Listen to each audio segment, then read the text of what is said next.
Welcome to another episode of our video series of the Philosophical History with Contemporary Critique. It's good to be back. I'm really looking forward to getting into this one. Have you been? I'm doing great. The world keeps turning and the sources keep coming. And I think what we have today it's particularly relevant. We're really wrestling with something profound, something ancient, which is just the sheer difficulty of passing on meaningful wisdom between generations. Absolutely. The material you pulled together, it perfectly captures this constant, almost painful tension. On one hand, you have the older generation trying so hard to transmit the the seriousness, the actual gravity of what they've lived through. And on the other, And on the other, you have this almost necessary reset where every new generation seems to have to rediscover these fundamental truths all by themselves. it feels like we're constantly pushing a boulder up a hill, doesn't it? Just to watch it roll back down every 80 years or so. Yeah. So our mission today is to look at why human progress seems so zigzagged and not like a straight upward line. And more importantly, to try and figure out what actually works. If just talking, if language itself isn't enough, what are the channels of communication that actually manage to get through? What are the things that stick? Exactly. What really lands and allows wisdom to take root? Okay, let's start with this idea of age and authority. The whole concept of a gerontocracy, that the old should rule, isn't new. But some of our sources point to modern societies where this is, well, it's exceptionally strong, especially in politics. Oh, absolutely. You see these power structures where a political leader who's, in their late 50s is still described as an up-and-comer. There's this deep cultural assumption that for big stuff, governance, law, ethics, you just need years. A lot of them. It reminds me so much of the classical arguments, especially from Aristotle, but different kinds of knowledge. Right. He would say that a young person, even an absolute prodigy, can master abstract fields. Pure math, metaphysics, they can write these incredible, complex works. But there's a line, isn't there? Where does Aristotle draw that line for the young genius? The line is politics and ethics.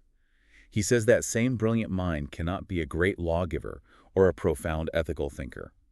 The sources are really clear on this. Policy and managing a society, they require experience, not just knowledge, but having lived with the consequences of your decisions. And that right there is the core of the transmission problem, isn't it? Experience is the one thing that's so incredibly hard to just hand over. It fits perfectly with what you were saying about teaching. It really does. You can explain a complex intellectual idea to students, say, between 18 and 35, and they get it. The structure, the logic, it clicks. Instantly, you can see the light bulb go on.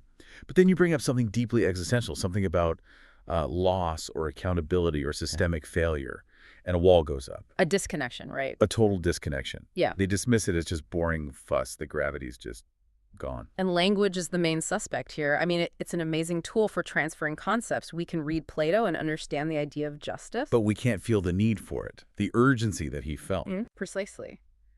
Language fails, and it fails completely at transferring the gravity, the visceral importance of the lived experience. We all know the definition of famine, but hearing the word doesn't transfer the feeling of starving. And that leads to what the sources call the great illusion. The older generation thinks that because they said the words, because they explained the concept, that the full weight of it must have been understood. Which is why you always hear that complaint, kids these days just don't understand words. It's not about vocabulary. It's the painful realization that the words themselves aren't enough without a shared context. They get the definition, but they haven't lived the life that fills that definition with meaning. Right. There's no friction. So this failure of language brings us to a really interesting idea you brought up, the human lifespan as a unit of measurement, this idea of a 70 or 80-year cycle. Yes, it's like a critical unit for knowledge. Once the people who had the direct first-hand experience of a major event are gone, once that 80-year unit passes, the verbal link to the next generation becomes incredibly weak. It's like an emotional and intellectual leakage. A profound one. The original passion that built a movement, the fear, the sacrifice, it just evaporates. The experience unit is gone. And so you need a kind of cultural reset. The new generation can't just absorb it. They have to actively almost recreate the need for it themselves. What's so strange is that the shells, the linguistic structures, they can survive. Oh, they do. The sound persists. You can recite the anthem, you can go through the motions of a tradition, but the original meaning, the passion, has been completely hollowed out. It's just ritual.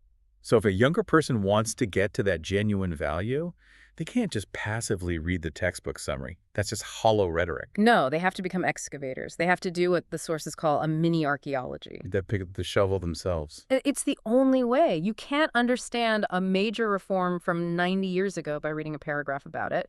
You have to go back to the original debates, read the angry letters, the passionate speeches. You have to recreate the urgency for yourself. It makes me think about the contrast and how different cultures handle their past. You mentioned the French model as a counterexample. Yes, they seem to be masters of this, of renewal. They don't just let their history sit on a shelf and become a static, memorized story. They're constantly rereading it, reframing it. How so? Well, they might take, say, 18th century philosophy and analyze it through the lens of Byzantine art or Ottoman miniatures. They disturb the old material by asking completely new questions. So it never gets stale. It never becomes just a list of facts to memorize. Never. And that fosters genuine creativity. They're constantly fighting that 80-year decay cycle. So if we pull back, this is it. This is the reason for the zigzag, this constant cycle of losing the emotional gravity of an experience, which forces the next generation into this exhaustive, painstaking rediscovery. We spend all our energy rebuilding the experiential foundation instead of building on top of the conceptual one. We confuse the two. Which brings us to the next really crucial question. If rational argument and language fail, what's left? What is the actual, reliable channel of communication? It's not a channel of words at all. It's a channel of witnessing. The real communication happens through example, through modeling, and it operates almost entirely beneath the surface of conversation. So a student in a classroom isn't just listening to a lecture. No, not at all. They are intensely observing the teacher as a potential life option. A life option. Yes.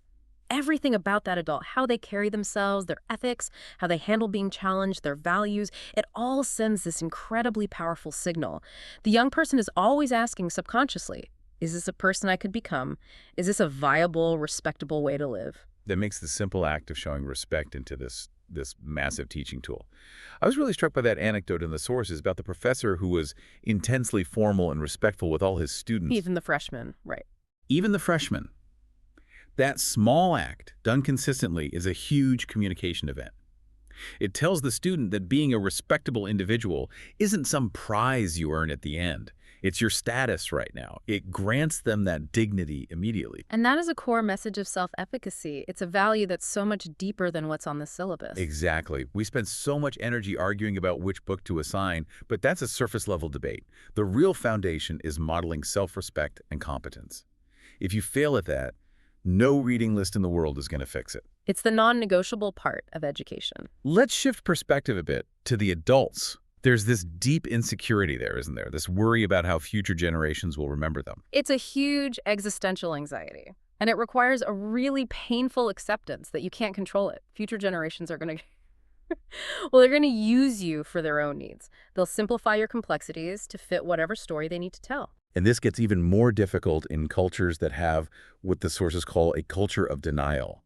This habit of just burying historical traumas and mistakes. That is just so toxic for this whole process. That idea of, the bone breaks, but it stays inside the sleeve. It stops a society from ever learning from its mistakes, so the next generation is doomed to repeat them because they were never allowed to see the consequences. It creates this oppressive environment where just asking questions is seen as an attack. And the sources make a powerful argument that this oppression, this reliance on force, it all comes from a collective lack of self-confidence. A lack of self-confidence. Explain that. It's the underlying belief that I cannot succeed without using force.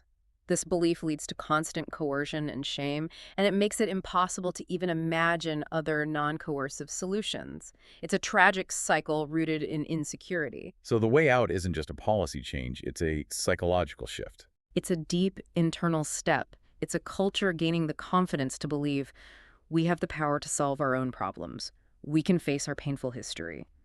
When you connect those personal, emotional struggles with the big macro-historical ones, that's where the real learning happens. You have to be willing to look at the broken bones of the past to have any hope of maneuvering in the future. That's it, exactly. As we wrap this up, I want to go back to Aristotle. He had that profound, almost harsh claim that a young person cannot achieve happiness. Right, and it's so easily misunderstood. He's not dismissing their feelings. He's talking about scope. For him, happiness eudaimonia isn't an emotion. It's an evaluation of a whole life from beginning to end. And a youth is only potential. They're not a realized whole. They're only at the beginning of the arc. This also gives us a different lens for understanding the sadness of the young. It's not just angst, it's the sadness of undeveloped potential. When a young person dies, we mourn the story that was never finished. We can only judge a life as happy once the story is complete. According to Aristotle, yes, the arc has to be finished. It makes me think about what our own final act as mentors should be. How do we make our work last beyond that 80-year cliff? I don't think it's through grand pronouncements. It's about giving the audience, giving them layered ideas that grant them the initiative and the time to find meaning for themselves. You're giving them the tools for their own archaeology. An idea that isn't fully fixed, that remains pliable, is one that can still be meaningful 70 years from now when the entire cultural landscape has changed. So before we go, let's distill this into one final actionable piece of wisdom. We've talked about what the young must do. They have to dig. But what must the adult generation stop doing? We have to stop rushing them. We need to stop imposing the pace of our adult minds on their thinking process. A child, a teenager, they might need 10, 15 seconds of just pure, uncomfortable silence to formulate a complex thought. And we almost always interrupt that silence. Yeah. We always do. We see it as a failure to communicate, but it's actually the hard, painstaking work of real thought. So the essential task for the adult, for the mentor, is patience. It is mastering the art of silence and truly listening to the rhythm of their thinking. That's the ultimate act of respect, isn't it? Showing them you're willing to wait for them to find their own voice. A very difficult skill, but a necessary one. A challenging and truly essential conversation. Thank you. Until next time.